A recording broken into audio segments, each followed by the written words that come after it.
Good afternoon and welcome to this webinar for Baillie Gifford China Growth Investment Trust. My name is Gavin Lumsden, I'm from Citywire and I'm going to be talking to co-manager Sophie Earnshaw about how the portfolio is run and the challenges and opportunities she and co-manager Linda Lin are seeing. This is a good time to get an update from Sophie. Interest rates have started to fall, which could reduce the macroeconomic pressures on global markets and benefit China. However, with the US election 2 months away, there's also a potential for a further ratcheting of tensions between the two superpowers. Good afternoon.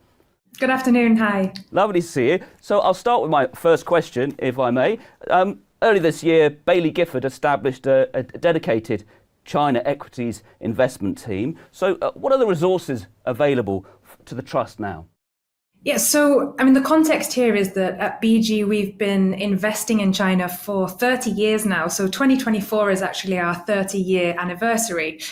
And so the establishment of a dedicated China equities team was really the next step in what's been quite a long process of evolution. Our first investments in China in 1994 were via our emerging market products. We launched our first dedicated China product, the All China OIC, in 2006. And then in 2019, we launched our dedicated A-share product. In 2020, we won the BG China Growth Trust mandate. So we now have a very well-rounded suite of dedicated China products. 2019 was also the year that we opened Baillie Gifford's first investment office overseas, and that was in Shanghai. So prior to this, Baillie Gifford had conducted all of its research out of Edinburgh. We decided to change this model and set up directly in China because China was big enough and important enough to merit its own dedicated office. And we continue to believe that and have continued to add resources every year since opening the office to our Shanghai presence. So we've gone from 4 investment managers in Shanghai to 7. And this is in the context of most of our competitors pulling resources out of China, shutting offices, shutting down products. At the beginning of this year, as you said, we took the final step, which was to establish a dedicated China equities team. That team is split across Edinburgh and Shanghai. So we're a team of 10 now, 7 in Shanghai, 3 in Edinburgh. Linda Lin, a partner at the firm and a key driver of our investments in Chinese companies for Scottish Mortgage and for long-term global growth, has come back from Shanghai to head the new team and to join me as co-manager on the China Trust.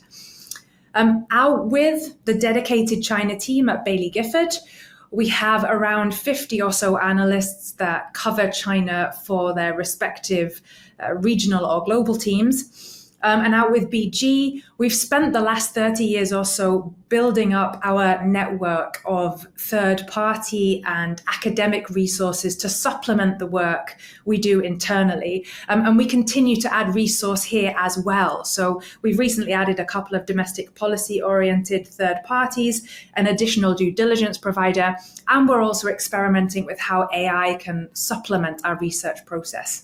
Okay, so that's great. So a big team for a big market, but China has posted, unfortunately, 3 consecutive years of negative returns, as you know, but this year has brought some signs of stability. What developments are driving that? So firstly, it's important to note that the 3 consecutive years of drawdowns that you refer to in Chinese equities, that was unprecedented. Now this year to date, we have seen some improvement with our index rising by around 12% in sterling to the end of July. There are a number of drivers behind this positive return. Firstly, incredibly low valuations at the beginning of the financial year. So the index was trading at around 9 times 2024 price earnings multiple. That's a multiple that was almost 1 standard deviation below its 5 and 10-year average, less than half that of US equities, and below that of both MSCI ACWI and emerging markets. So needless to say, after a 12% increase in our index, valuations are still very attractive as we sit here today. The second reason, there's been an increased focus on shareholder returns by large corporates. This came after the appointment in February of a new head of the China Securities Regulatory Commission. and after intervention in the market by Beijing via the purchase of stock index funds and SOE buybacks. And then the third factor was really incrementally supportive policy coming out of Beijing with regard to the economy. Now, as of today, it's really the economy that's holding back a more aggressive increase in equity valuations. Sentiment and consumer confidence continue to be quite weak, with the property market stabilizing but not significantly rebounding. And at this point, I think it's important to take a step back, actually, and just to put the weakness in the Chinese economy in context. So, we believe the economy isn't in crisis, it's in transition. And it's a transition that needs to happen to secure the country's long-term economic health. So the country is transitioning away from its old model of property-led growth to a new model of innovation-led growth. Now, there's clearly a risk that the government fails to manage this transition successfully. And it's fair to say that the transition of such a big economy won't happen in a straight line, but we do remain cautiously optimistic. And there are a couple of reasons as to why. The first is really that, China is, despite the very negative headlines, China is still growing at about 4.5%. For an $18 trillion economy, that's not bad. Second, whilst the property industry continues to be a challenge, we are seeing stabilization. And looking just at aggregate growth, we think is likely to miss an important point. And that point is that new growth drivers are filling the gap. So areas such as green technology, industrial upgrading, the digital economy. And finally, from a portfolio perspective, what we find on the ground is that China continues to be a place where growth companies are being created. And as we noted actually in our annual report, our portfolio holdings continue to grow despite the broader aggregate macroeconomic weakness. So in 2023, for example, our portfolio holdings still grew at around 17%, versus an index at 2%. Okay, that is encouraging. I was just wondering about earlier this summer, the Communist Party, China's Communist Party, had its third plenum. Did we learn any more there about, what the decisions that were made that might affect the country's economy? Yeah, so for context, the third plenum that took place in July, as you said, it's one of the most important meetings for long-term economic policies in China, and it only happens around every 5 years. Now, many were disappointed that the meeting didn't offer really any clue on how the government is going to further tackle the property downturn. But I think what it really did tell us is that Beijing believes the best way to get through China's current economic difficulties is not by a mass sort of very large rescue of the property industry, but instead by accelerating this structural transition away from it. So what we did find out was that they announced detailed policies to support innovative sectors or these new productive forces that are going to drive the economy over the next 10 years. So in areas such as AI, biotech, and renewable energies. What this means is that looking at aggregate economic metrics isn't really the central focus anymore. Instead, it seems as if the government is focused more on this transition away by supporting things like science, technology, and manufacturing.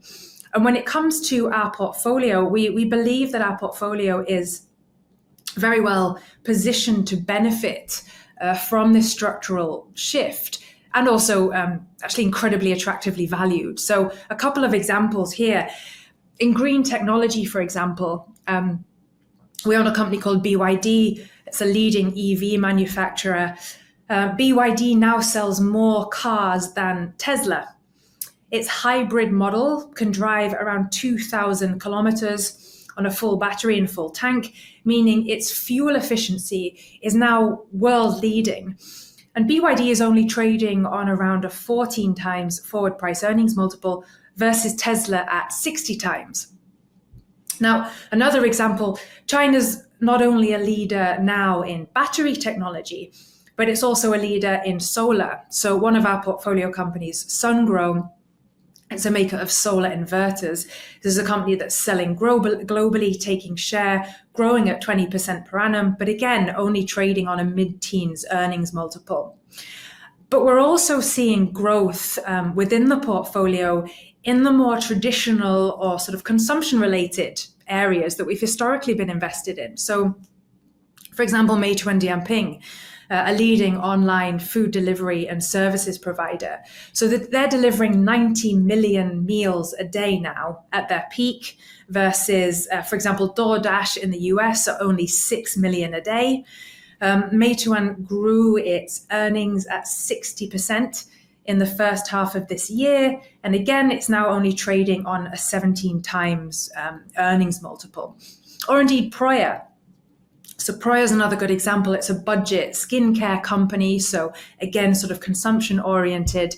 It's benefiting from two key things. One, Chinese consumers' preference shift away from mass market multinational brands to domestic brands. And two, from trading down in this weaker sort of consumption environment. So they grew their earnings at around 40% in the first half of this year. And again, only trading on around 20 times price earnings multiple. That's also very interesting. Are there any more implications for China's technological development and priorities?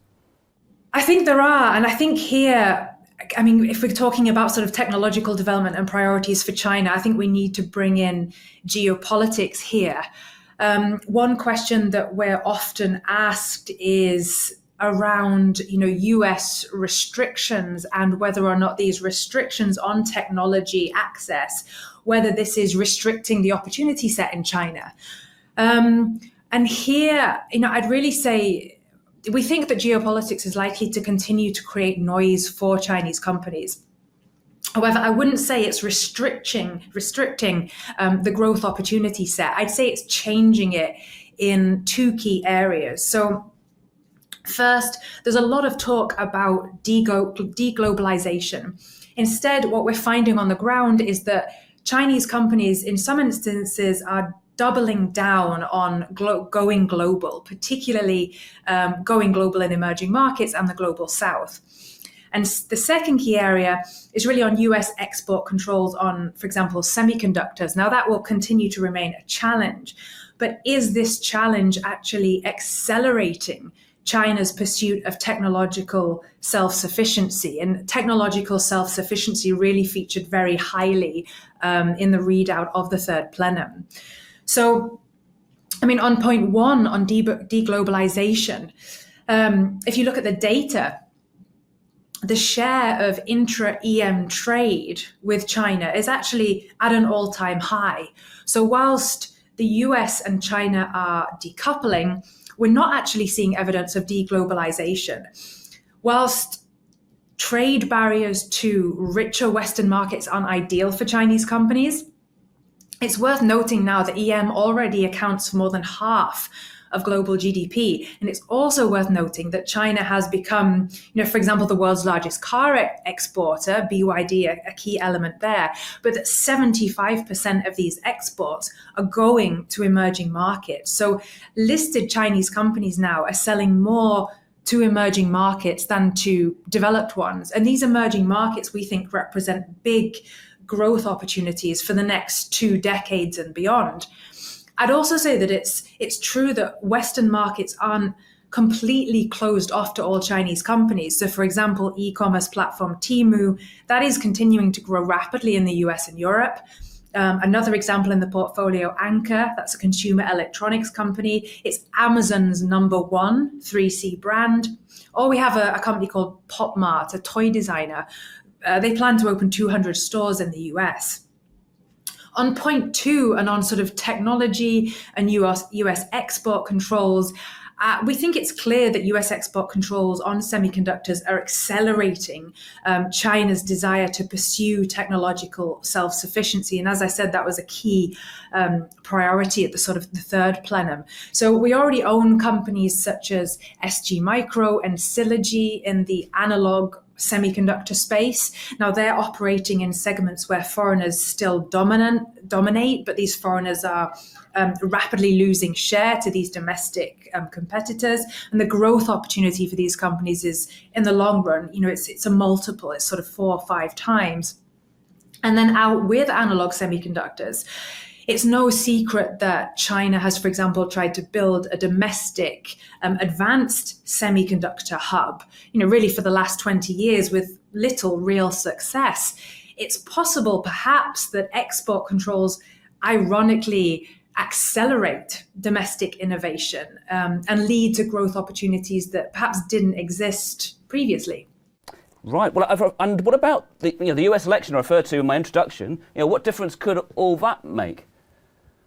So I think it's unclear at the moment. What I would say is that there is bipartisan support for the tougher line that's been taken on China by the US over the last 5 years. So I think it's very likely that whoever wins, China will continue to be seen as a strategic competitor. But the devil's really in the detail. And the detail is always subject to change pre-election and post-election. What I would say is that Trump is generally thought by the market to be incrementally negative, given he's talked about continuing and indeed escalating the trade war with China via, for example, higher tariffs, whereas Harris's stance has been tempered to a certain degree by talk of greater cooperation with China in certain areas while de-risking and decoupling in others. Bringing it back to the portfolio and the trust, I would note that most of the companies within our portfolio, as I've alluded to earlier, are either exposed to domestic Chinese growth or largely growth excluding the US, with a particular focus on the global south and emerging markets. Okay. You've highlighted both the high-tech and the kind of consumer areas that you're interested in. But what are the other themes that the Trust is exposed to? Yeah, we're exposed to a broad range of growth themes within the Trust portfolio. As you said, some of these I've already talked about. So in addition to semiconductors, the green transition, we're also exposed to things like advanced manufacturing. This is a very broad area, but includes portfolio companies like Innovance, Megmeet, and Sanhua. So China already has the largest industrial robotics market in the world, yet robot density is only around a third of countries such as Korea. So there's huge upside there in terms of factory automation and robotics penetration. And this penetration is increasing and should continue to increase as wages continue to gradually rise. The other area that I would highlight would be the platform companies, companies such as ByteDance, Tencent, or Meituan. Most of these platform companies were negatively affected by the regulatory crackdown a few years ago. The regulatory environment is now much more stable for these companies, and support for these companies has been reiterated at the highest levels, meaning that really the biggest headwind to their future growth has become a tailwind. All of these platform companies are now growing strongly as the structural online trends that support their businesses continue to drive growth. Yet again, they remain very attractively valued. Another area would be more in the consumption polarization. So with the property market continuing to depress consumer confidence, we've seen a real bifurcation in demand. So I mentioned Proya Cosmetics, which is benefiting from trade down. We've got Guijiao Maotai, that's China's only really domestic luxury goods companies. So they They produce a high-end baijiu. They're still seeing very reasonable demand. We've also got companies like Luckin and PDD. Luckin is a relatively new holding. It's a sort of mass market value for money coffee shop. It's already grown to be 3 times the size of Starbucks in China. However, it's still got a very large growth opportunity ahead of it. So the Chinese only drink around, I think, 3 to 5 cups of coffee per year versus maybe 500 cups in the West. So really big growth opportunity for Luckin there. That's very interesting. Thanks, Sophie. I'm just wondering, in light of the ongoing undervaluation or cheapness of many of these stocks, have you made any significant adjustments to the portfolio? Yeah, so portfolio turnover in the most recent period picked up to around 29% as we decided to take advantage of some of the recent share price volatility to add to some of our highest conviction holdings, build positions in new ideas, and move on from companies where the investment case was challenged. Let me put that 29% portfolio turnover in context. This comes after a couple of years of single-digit turnover in the preceding years. So what have we been doing? Well, we've been adding to some of our highest conviction holdings. So one example here would be we've made significant additions to Tencent over the last 6 months. Tencent is now one of our largest overweight positions. Now, these additions to Tencent came after a number of meetings with the senior management team and significant internal work done on share price upside. So, the company has a varied collection of assets with, we think, very strong monetization potential ahead of them. So these assets include a very dominant social media and messaging platform, WeChat. That messaging platform is still incredibly dominant. It is the go-to platform in China. You really can't live your life without having that app on your phone. It has a leading gaming business with growth potential domestically, but also significantly overseas. And then more recently, they're seeing very significant success with their video platform, which is seeing them regain some of the share they'd lost in advertising. And then on top of that, a dominant payments business. So as I mentioned in the answer to the earlier question, the regulatory backdrop, with that improving in China and with the government reiterating its support for these innovative companies, we think that one of the biggest headwinds for Tencent has moderated. The shares have performed well this year, but we still think the company remains significantly undervalued. We're forecasting a combination of capital return via dividends and buybacks plus low double-digit earnings growth should result in really very attractive total returns for shareholders. We also added significantly to Meituan in February of this year. That came after a 60% reduction in the share price during 2023. We reassessed the company early in February. We're very pleased with the operational progress that the company had made. So the core business, that's food delivery and in-store hotel booking, that was trading on a multiple that implied very little growth, despite those core businesses delivering 20% revenue growth. There was concern around competition in the food delivery business, but we've seen Meituan retain its dominant position there and increase its profitability. So it hit its medium-term target of 1 RMB per order of profit. We did see margins in the in-store and hotel business halve due to competition, but then stabilize. And as a result of sort of better pricing, actually top-line growth accelerated substantially, more than compensating for that initial loss that came as a result of the margins falling. In addition, the management team have been much more focused on reducing losses in some of the areas that weren't delivering profitable growth. And as a result of that, we're seeing profits grow much faster than double-digit revenue growth. So the shares have done actually very well since February, and very recently we decided to take a little bit of profit from that position.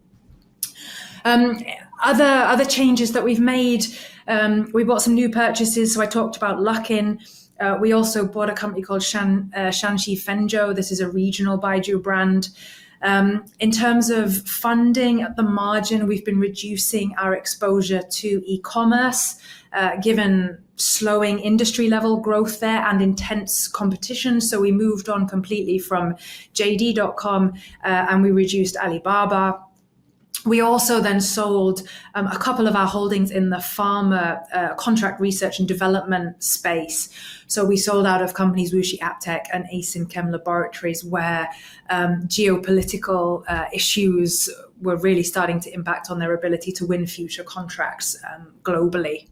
Okay, brilliant. Well, thanks. That's a comprehensive answer, and obviously quite a busy period for you. But clearly, there's some operational progress and good results coming through. Are all of these being reflected in share prices? You said some had seen some share price rallies earlier in the year and more recently. But broadly speaking, is the good progress in the portfolio being reflected in company share prices? So we're starting to see some of our largest holdings' operational performance be reflected via better share price performance. But as I said, the Chinese market, it's stabilized this year. It's up around 12%. But we're still not seeing all of that good operational performance really be reflected.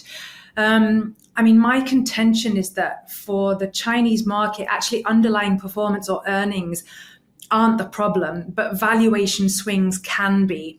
So, when you look at total earnings of listed Chinese companies, they've grown in line with GDP over the past 20 years, but earnings per share haven't. And that's as a result of a lot of share dilution in the past decade. Now, that's really the opposite of what we've seen in the US market, which is fond of buybacks. But we are seeing this dynamic beginning to shift. Lots of companies now buying back shares, thinking about total return.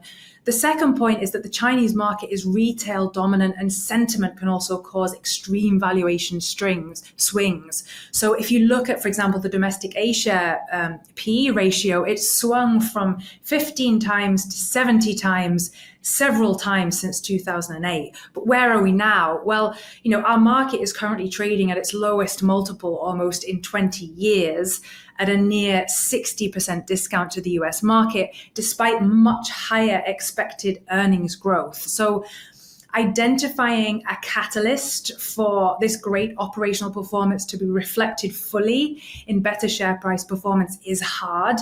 But I would say that starting point does matter for this asset class. And we are certainly at I would say, a very optimistic starting point today. Many good companies are valued at very appealing prices. So there is certainly scope for operational performance to drive share prices from here. Yes, that an extreme disconnect should close at some point, you would hope. Okay, thank you, Sophie. Those are my questions, but let's turn to the audience. Does anybody believe that China is growing 4.5%? As statistics are all manipulated by the state, suggests one viewer. Yeah, so we utilize a number of our third-party data providers to cross-check the data that comes out from the highest levels of government. And we're broadly seeing our third-party data match up with sort of what the government is saying, but there's a real sort of bifurcation. So, the property market continues to be relatively weak in the sense that it appears to be over the last couple of months stabilizing, but we haven't yet seen a sort of significant rebound. And what we are seeing is that is impacting consumption and consumption-led growth. But as I said in the earlier remarks, what we are seeing more positively, while property and consumption are weakening, we are seeing these new areas of growth really start to accelerate. So the hope would be over the next 5 years, really, that transition sort of sorts itself out, and that the fall or the stabilization in property is then more than mitigated by these new productive forces, which the government is really putting a lot of effort into supporting. And we do think that is the right sort of structural move to be making by the government for the long-term health of the Chinese economy. Although it's tempting to be sort of disappointed that the government isn't stimulating more aggressively, if you're going to take a long-term view on Chinese equities and the Chinese economy, you really do need to see this transition take place. So yeah, when it comes to data, 100% right to be skeptical of the data that comes out from the government. But as I said, we do try and supplement that with the third-party research providers that we use that, track things on the ground, across those 6,000 or so listed Chinese companies. Yep. But the bottom-up view, as always, from a fund manager. The bottom-up view, yeah. Exactly. You and Baillie Gifford are well known for a focus on sort of looking for innovative companies. Well, there are innovators there, but there's also drinks companies, banks and insurance companies. So the question is, why not invest more in exciting mid-caps in tech areas? Yeah. So Baillie Gifford is well known for looking for sort of innovative growth companies. But those innovative growth companies have to be attractively valued, and they have to be able to generate not just earnings growth, but share price performance.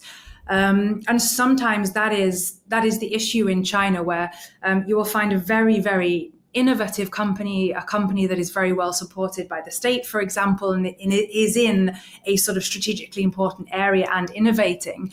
But it is very, very highly valued. To the extent that, even putting in our most bullish assumptions for the company, we can't see it doubling in share price terms. So, a couple of areas, one would be, we talked about semiconductors, for example, and we are sort of broadening our research there. And we do think that there could be, ironically, the impact of export controls on China could be an acceleration in innovation, in particular in that sector. But what we are mindful of is valuation. So that's why we haven't, for example, invested in, a company like SMIC, for example, which is a foundry company in China, very well supported by the state, really trying to solve that issue for China of EUV, DUV, foundry semiconductor manufacturing capability, but is on a very, very, high valuation. Or for example, it's why we haven't decided to invest so far in some of the GPU or CPU companies in China, again, because the valuation is just too high, particularly given the context of, the run-up that we've seen in AI and sort of semiconductor stocks globally. So what we do have in the top 10, though, I think is a mix of innovative companies, but also good quality growth companies that can really deliver earnings growth over the next 5 to 10 years and are really not priced appropriately. So, that top 10 for me, I think is actually incredibly exciting. Companies like, for example, Tencent, they're well known, but they are remarkably undervalued. Meituan, another example. ByteDance, our largest unlisted holding. Is it worth mentioning? Trading on. Go ahead. Kuaishou. Maybe you mentioned this earlier, but I don't know if I'm pronouncing it correctly. But Kuaishou, Mutai, fifth biggest holding. Am I saying it right? Because that looks like an old economy stock from which you're making very good, or it's making very good margins. Linda Lin has just recently posted an article all about it. I knew nothing about it before. Might be worth saying a few words about that company. Yeah, so Guizhou Maotai, very good pronunciation. It's a baijiu maker, so they make a white spirit. It's a little bit similar to whiskey, so it's around 50% proof. You typically drink this at dinners or at times of celebration. We like this company because its brand is really unparalleled in China. the company itself has a rich, almost 500-year history. It's also very closely associated with things like the Long March and the CCP. So it's a really foundational kind of brand in China, and the result of that is that its pricing power is absolutely phenomenal. It is really China's only luxury goods company. Its pricing power is fantastic, and therefore the returns that it's able to make, the cash flow that it's able to generate is really phenomenal. And this is a state-owned enterprise. So again, I think it's really important in China not to overgeneralize. You characterize it as an old economy stock, but I really don't think it is that. It's more of a luxury goods company that's really, it's got a brand that would rival sort of Hermes in a Chinese context. Okay, no, that does sound really, really interesting, and a good article to read on the website if anyone's interested to learn more. You mentioned ByteDance. Your largest unlisted holding, I think perhaps your only unlisted holding, but a couple of questions there. It's 8% of assets, and there's been constant news flow around the fate of its US business, TikTok. Yeah. So, ByteDance. As you said, our largest unlisted holding, our only unlisted holding. So, a phenomenal business. Growing at a double-digit rate. So in 2023, it was growing its top line at over 40%, its bottom line at over 90%. It's a platform company, so it generates fantastic returns and great cash flow. Its advertising revenue is continuing to grow via monetization of things like Douyin in China, but also TikTok globally.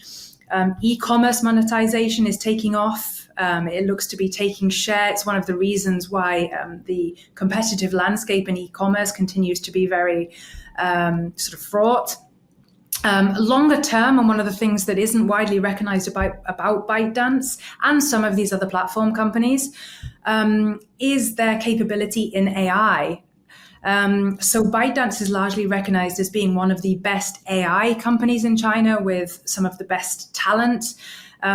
It's an emerging leader in large language models. I think this could be pretty transformational, actually, for the business, the current business, and indeed for opening up new business opportunities for the company. And again, going back to valuation, a phenomenal company in terms of returns, growth, trading on a single-digit price earnings multiple. So remarkably good value. Obviously, as you alluded to, the stock has geopolitical risk attached to it, particularly via TikTok in the US. But our valuation work on the company has long excluded TikTok and the US business because of this well understood and well publicized risk of forced divestiture. Yeah, absolutely. Thank you. It could be that that TikTok is, ByteDance is doing very well outside of the US. So, couple more questions.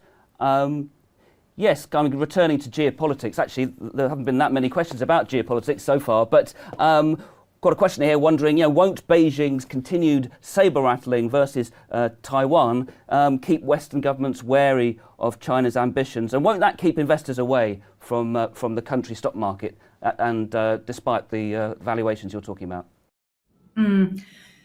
Yeah, I think that is right for some investors.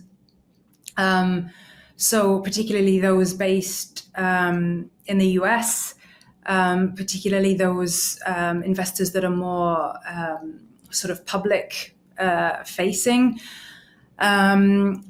But I guess what we've seen, it was interesting sort of in the last 6 months, really up until May, when the market was doing a lot better.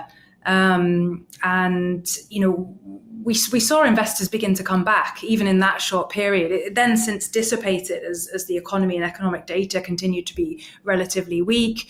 But I think there will be investors willing to come back to China because of it is too big to ignore. It is the world's second largest stock market, it is a risk both to invest in China, but also to stay away completely. And I think that's the conversation that we are at least having with a lot of our clients. There's an increased acknowledgement that actually ignoring China completely and not having anything there is also a significant risk if your job is to generate attractive returns for your client base.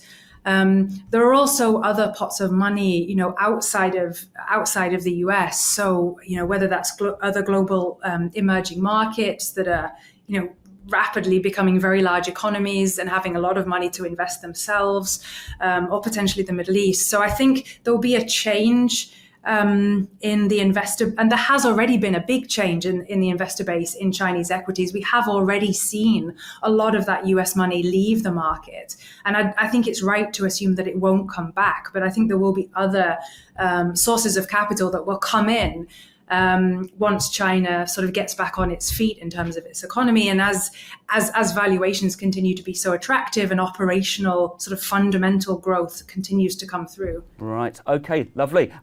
Kind of going back to where we started talking around resources and the team. But when did you last visit China? What sectors, companies excited you most? Well, you've talked a bit about that perhaps, but did you buy any new holdings after the last trip?